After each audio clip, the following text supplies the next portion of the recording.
Llamé a la policía porque un compañero robó mi silla y terminé arruinando 2 carreras. ¿Soy el malo? La frustración me tiene con dolor de cabeza desde hace 2 días y mi bandeja de entrada personal está llena de correos de recursos humanos que no pienso abrir. Escribo esto porque mi novia me sugirió que buscara perspectivas externas, ya que la situación escaló de 0 a 100 en cuestión de horas. Aunque siento que hice lo correcto, hay una pequeña parte de mí que se cuestiona si mi reacción fue la de un sociópata corporativo. Para ponerlos en contexto, a mediados del año pasado conseguí un empleo en una firma bastante grande que se dedica a instalar infraestructura de seguridad para edificios comerciales aquí en Toronto. Hablamos de cámaras de circuito cerrado, lectores biométricos, servidores de acceso, cosas por el estilo. Es una industria muy regulada en Canadá. Todos los que tocamos estos sistemas o vendemos los proyectos necesitamos mantener una licencia de seguridad vigente emitida por la provincia, lo cual implica verificaciones de antecedentes penales estrictas. El sueldo base era bueno y las comisiones prometían ser excelentes. El problema era la oficina. Después de la pandemia, la empresa adoptó ese modelo de trabajo híbrido donde nadie tiene un escritorio asignado. Llegas, buscas un lugar libre, conectas tu laptop y trabajas. La filosofía de Hoteskin me daba igual, pero el mobiliario era un crimen contra la anatomía humana. Tenían unas sillas de malla genéricas que llevaban años sin mantenimiento.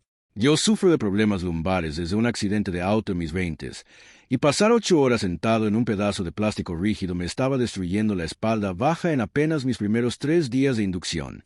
Como planeaba quedarme en esta empresa a largo plazo, decidí invertir en mi propia comodidad. Yo tenía en mi casa una silla Herman Miller Aeron casi nueva, que me costó alrededor de $1,800 canadienses. Es una inversión pesada, pero para mi espalda vale cada centavo. El jueves, mi cuarto día en la oficina, la subí a mi auto, la metí por el elevador de carga y la dejé en el escritorio que elegí para trabajar ese día. Fue la primera vez en la semana que pude concentrarme en los manuales de ventas sin sentir punzadas en la ciática. Al mediodía, bajé a la zona de comida del edificio para comprar un sándwich. No tardé más de 20 minutos. Cuando regresé a mi lugar, mi laptop estaba cerrada y movida a un lado, y mi silla Herman Miller había desaparecido. Di una vuelta por el piso pensando que el personal de limpieza la había movido. La encontré a 3 pasillos de distancia.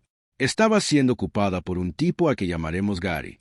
Gary era uno de los vendedores veteranos, un hombre de unos 50 años que caminaba por la oficina con esa actitud de dueño del lugar simplemente porque llevaba 10 años cerrando cuentas grandes. Me acerqué a su escritorio de manera muy educada y le expliqué que esa silla era mía, que la había traído de mi casa por un problema de espalda y le pedí que me la devolviera. Su reacción fue soltar una carcajada condescendiente. Sin siquiera levantarse, me informó que en esa oficina los muebles no tenían dueño. Me soltó todo un discurso sobre la política de espacios compartidos y afirmó que si yo había dejado una silla sola, pasaba a ser propiedad comunal del piso, rematando con que los novatos no tenían derecho a exigir comodidades. Le repetí que no era equipo de la empresa, que era mi propiedad personal adquirida con mi propio dinero. Me ignoró por completo, se puso unos audífonos y se giró hacia su monitor. No quería iniciar una pelea a gritos en mi primera semana, así que fui directamente a la oficina del gerente regional de ventas, a quien llamaremos Mark. Mark es el clásico jefe que le tiene terror a sus propios empleados y estos generan buenas comisiones. Le expliqué la situación, detallando que Gary había tomado mi equipo personal. Mark soltó un suspiro de fastidio. Se frotó la cara y me dio la respuesta más cobarde que he escuchado en mi vida profesional. Me explicó que Gary era un elemento clave para el trimestre y que yo no debía hacer olas por una simple silla. Defendió la acción de Gary usando una interpretación estúpida del manual del empleado, afirmando que introducir mobiliario no autorizado al piso de ventas lo convertía automáticamente en equipo disponible para cualquiera bajo las reglas de espacio colaborativo. Le aclaré el valor del objeto, pero Mark me despidió de su oficina exigiéndome que me buscara una silla estándar y me pusiera a trabajar. Decidí no pelear ese día. Me senté en una silla horrible y terminé mi turno con la sangre hirviendo. El viernes llegué más temprano que nadie. Encontré mi silla donde Gary la había dejado, la llevé a un rincón, y usando un cable de seguridad Kensington grueso, irónicamente un producto que nosotros mismos vendemos, aseguré la base de la silla a la pata de un escritorio pesado anclado al suelo. Fui al baño antes de que empezara la reunión matutina. Cuando regresé, el cable estaba cortado limpiamente con unas pinzas de electricista, y Gary estaba sentado en mi silla, en medio del pasillo principal, tomando café mientras hablaba con otros vendedores. Caminé directamente hacia él. Ya no me importaban las políticas ni la diplomacia.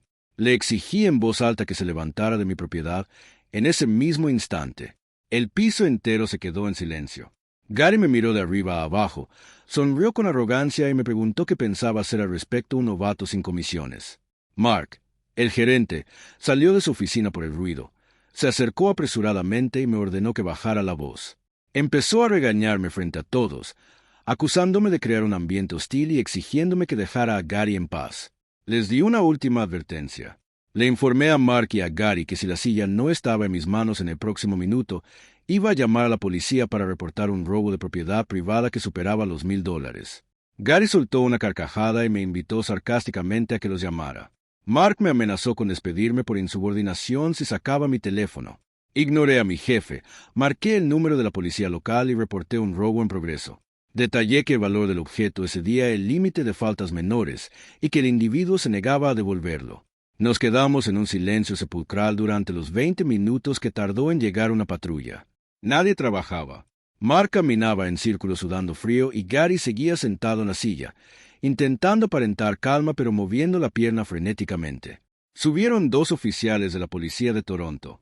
Mark intentó interceptarlos, usando su tono corporativo para decirles que era un malentendido interno de recursos humanos. Los policías lo apartaron y me preguntaron qué ocurría. Le señalé a Gary y mi silla. Les expliqué que el objeto era personal, que valía casi $2,000 y que mi compañero había cortado un candado para robarla. Gary intentó interrumpir argumentando que todo el mobiliario en el piso era de la empresa y que yo estaba mentalmente inestable. Saqué mi teléfono, abrí mi correo electrónico y les mostré a los oficiales la factura digital de compra a mi nombre. Luego, les pedí que revisaran la parte inferior del asiento. Uno de los oficiales le ordenó a Gary que se pusiera de pie. Voltearon la silla y revisaron el número de serie grabado en el plástico. Coincidía exactamente con el de mi recibo. El ambiente cambió drásticamente. El oficial principal informó a Gary que estaba en posesión de propiedad robada y le preguntó si había cortado el cable de seguridad. Gary, dándose cuenta de que la arrogancia ya no le servía, empezó a balbucear que era una broma de oficina, que todos compartían cosas. El oficial no le tuvo paciencia. Le puso las esposas frente a todo el departamento de ventas, indicándole que el hurto de más de $5,000 es un delito mayor, pero que incluso el robo por debajo de esa cifra con daño a la propiedad, por el cable cortado, era motivo de arresto, especialmente por su nula cooperación inicial. Mientras se llevaban a Gary hacia los elevadores, Mark perdió los estribos por completo. Se acercó a mí, rojo de furia, y me despidió en ese mismo instante. Me gritó que yo era un cáncer para la cultura de la empresa, que había arruinado las métricas del trimestre y que recogiera mis cosas inmediatamente. Tomé mi laptop personal, agarré mi silla por el respaldo y la empujé hacia el elevador. Salí del edificio sintiendo una mezcla de adrenalina y duda. Ahora estoy sin empleo. Mi familia dice que fui demasiado drástico y que debí manejarlo por recursos humanos, y a veces me pregunto si no exageré a meter a la ley por un mueble. Actualización 1. No esperaba que tantas personas estuvieran interesadas en el desenlace de esta locura corporativa. Agradezco a los que señalaron lo irónico que es que una empresa de seguridad albergue a un ladrón descarado.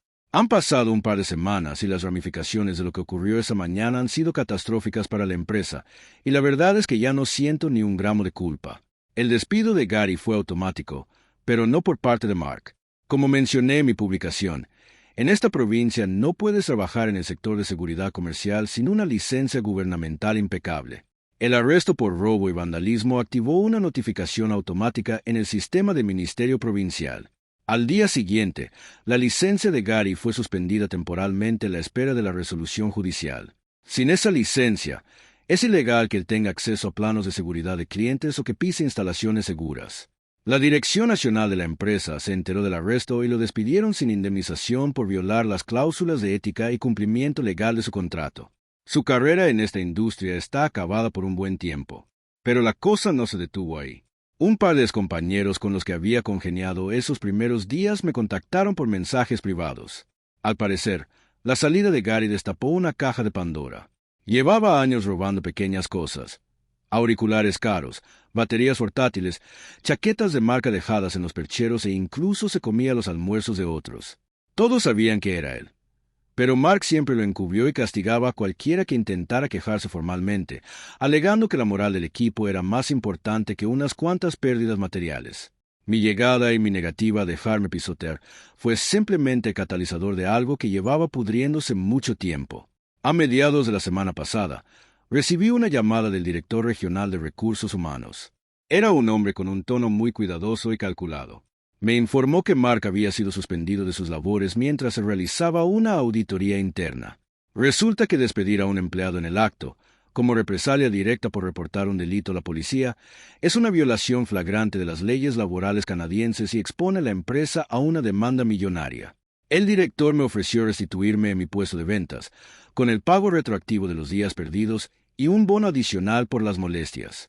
La única condición velada que intentó colar en la conversación fue que yo me comunicara con la Fiscalía para expresar mi deseo de retirar los cargos formales contra Gary, argumentando que la empresa quería evitar que el nombre de la compañía apareciera en registros judiciales públicos vinculados a un robo interno. Me negué rotundamente. Le aclaré que no tenía ningún interés en volver a un lugar donde la gerencia protege a los abusadores y penaliza a las víctimas. Le informé que ya había contactado a un abogado laboralista y que nos veríamos en las mediaciones por despido injustificado y daños punitivos. El director intentó convencerme con un tono más desesperado, pero simplemente le colgué. Las consecuencias legales para ellos apenas comienzan, y yo acabo de aceptar una oferta en una empresa competidora que respeta los espacios de sus empleados. Edición. He estado leyendo las reacciones a la actualización y quiero dejar clara mi postura ante los comentarios que sugieren que actúe con maldad premeditada. Mi objetivo esa semana nunca fue destruir el sustento de nadie, ni iniciar una purga corporativa. Yo solo quería sentarme a trabajar sin que mi columna vertebral se inflamara. Gary tuvo su oportunidad cuando le pedí la silla por primera vez de buena manera. Tuvo una segunda oportunidad cuando vio el candado, que era una señal universal de que la propiedad no era suya. Eligió destruir el cable. Mark tuvo la oportunidad de ser un gerente funcional y detener el problema antes de que escalara. Ambos eligieron doblar la apuesta impulsados por un ego absurdo y una cultura de impunidad que ellos mismos crearon. Como detalle final, hace unos días recibí una notificación de LinkedIn. Mark había revisado mi perfil. Un par de horas después, me envió un mensaje directo intentando sonar casual, explicándome que la empresa lo había despedido oficialmente por diferencias de liderazgo y preguntándome si en mi nueva compañía estaban buscando gerentes de cuenta con su experiencia. Simplemente eliminé el mensaje y cerré la aplicación, sentado desde la comodidad de mi propia silla. Actualización 2. Ha pasado casi un año desde que salí de ese edificio de oficinas empujando mi silla Herman Miller por la acera de Toronto, y pensé que ya era hora de cerrar este hilo con los detalles finales de la demanda, dado que el proceso legal ha concluido oficialmente. Para aquellos que creen que las demandas laborales se resuelven con un par de gritos en una sala de audiencias como en las películas, les aclaro que la realidad es un proceso ridículamente lento, burocrático y diseñado para agotarte mentalmente. Sin embargo, la paciencia rindió frutos. Apenas un par de días después del incidente, me reuní con un abogado laboralista bastante reconocido en la provincia. Cuando le conté la historia y le mostré la copia del reporte policial junto con mi carta de despido, la cual Mark tuvo la estupidez de redactar y enviar por correo electrónico esa misma tarde alegando insubordinación grave, el abogado casi se echa a reír.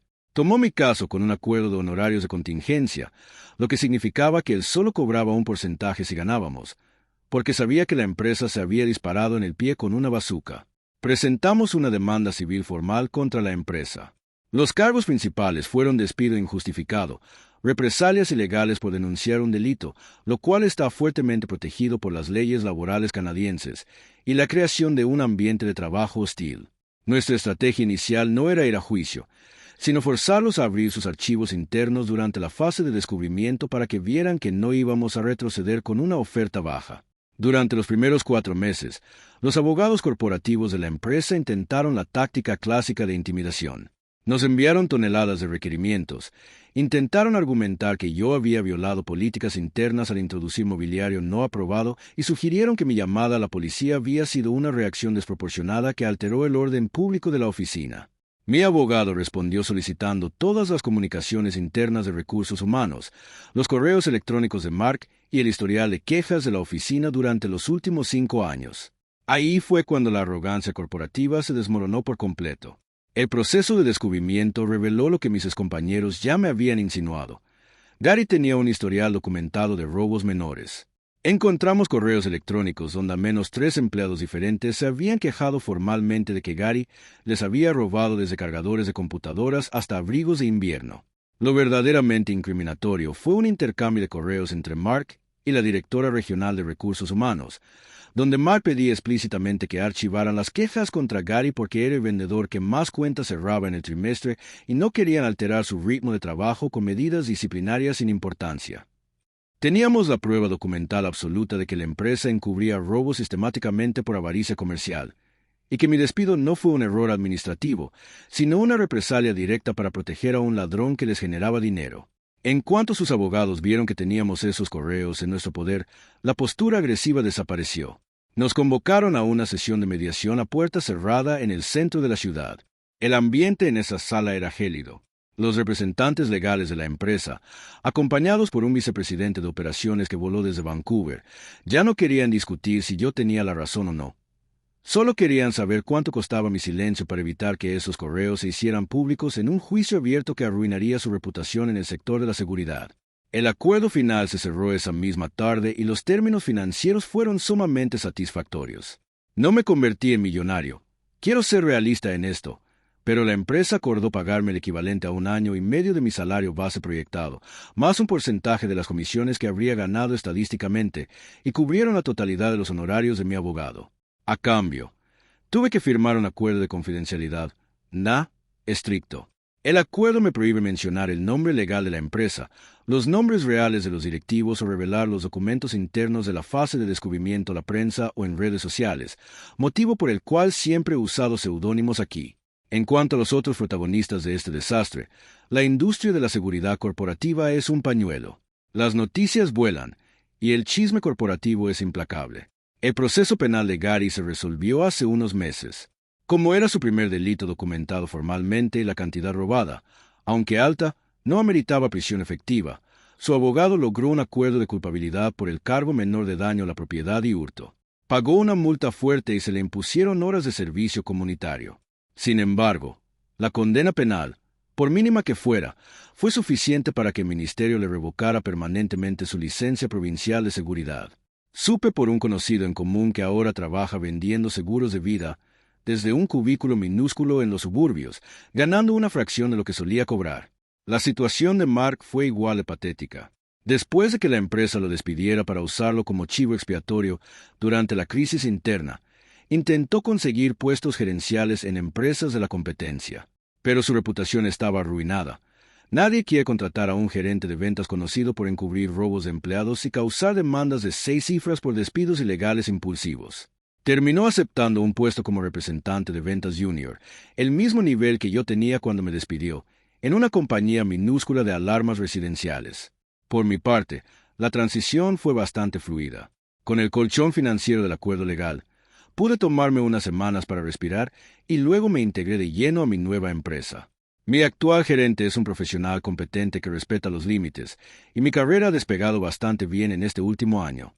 Y por supuesto, mi silla Herman Miller sigue conmigo. Sigue en perfectas condiciones y me acompaña todos los días en mi nueva oficina, solo que ahora no necesito encadenarla a ningún escritorio. El conflicto quedó completamente atrás. La indemnización está en una cuenta de ahorros, y he comprobado de primera mano que el ego y la arrogancia son, a largo plazo, las peores estrategias profesionales que alguien puede tener. Si llegaste hasta aquí, gracias por escuchar toda la historia. Si te gustó, deja tu like y suscríbete, ayuda muchísimo. En el canal tienes muchas más historias como esta, te dejo otro video para que sigas.